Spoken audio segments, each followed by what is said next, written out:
So, when Donald Trump was elected back in 2016, a lot of the world saw it as a political earthquake, right? But the French philosopher Alain Badiou, he saw something else entirely. He saw a symptom of a much deeper, global sickness. In this explainer, we're going to break down his pretty challenging diagnosis of a world that, in his eyes, has completely lost its way. For Badiou, this wasn't just, political disappointment. He literally called election night a horror. And he believes that philosophy isn't some dusty academic exercise. It actually has a duty to confront these moments of shock head-on, to try and make sense of them beyond just the immediate fear or panic. And this is really the key takeaway for Badiou. Trump isn't the cause of the problem. He's a consequence. He's a symptom of a global crisis that's been building for decades. So to understand the symptom, we first have to get a handle on the disease itself. All right, so let's dig into the first part of Badiou's diagnosis. And it doesn't start in a voting booth. Nope. It starts with this massive global economic shift that's been going on for the last 40 years. What Badiou's getting at is that since the 1980s, we've basically witnessed the complete and total victory of global capitalism.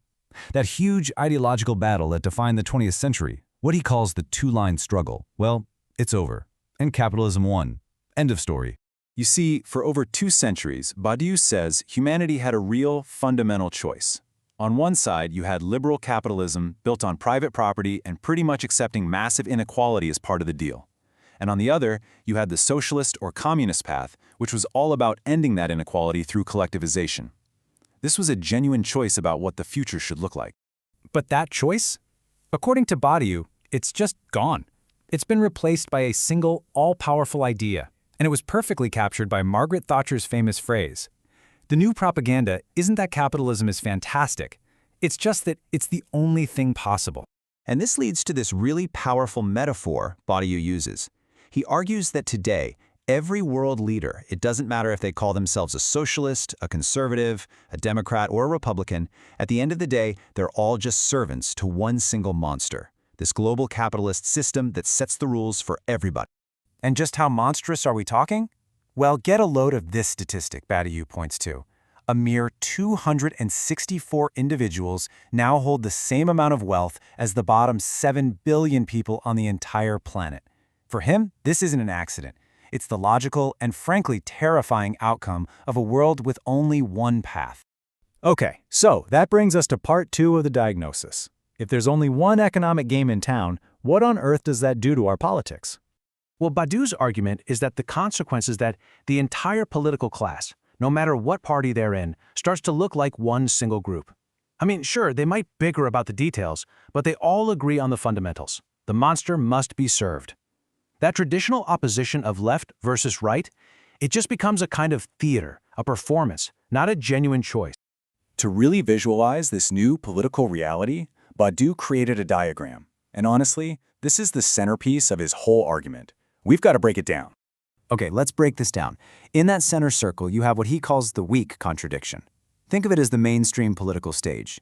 Democrats versus Republicans. They argue, for sure, but Badiou says they both ultimately play by the same capitalist rules. The real fight, what he calls the true contradiction, that happens on the outside, on the periphery, between worldviews that just cannot be reconciled. Now here's where it gets really fascinating. Badiou says that the whole Clinton versus Trump contest was just a weak, internal fight. The real battle, the true contradiction that was bubbling under the surface, was actually symbolized by the opposition between someone like Bernie Sanders on one side and Donald Trump on the other. His argument is that Trump won because he was seen as representing one side of this more fundamental, unspoken conflict. So Badiou slaps this new type of politician with a really provocative label, democratic fascism. Now, we need to be clear here, he is not talking about historical Nazism. It's a modern thing, figures who operate inside a democracy but use fascist-like tactics, racism, sexism, a rejection of logic to create this fake sense of rebellion. But, and here's the key, it's all a performance that actually props up the very system they pretend to be fighting against. All right, so if that's the diagnosis of the problem, what's Badiou's prescription? How do you treat a sick world? For him, it all comes down to rediscovering that real contradiction we were just talking about. To frame this challenge, Badiou intentionally brings up this super famous question from Lenin. He's signaling a critical turning point. He's saying it's not enough to just analyze the horror of the deep night. We have to ask ourselves, okay, what do we do the morning after? For Badiou, job number one, the most important task, is to just shatter the consensus, to completely reject the idea that there is no alternative. The whole goal is to bring that true contradiction back to the forefront, to make politics about a fundamental choice again, not just a performance between two different flavors of the same thing.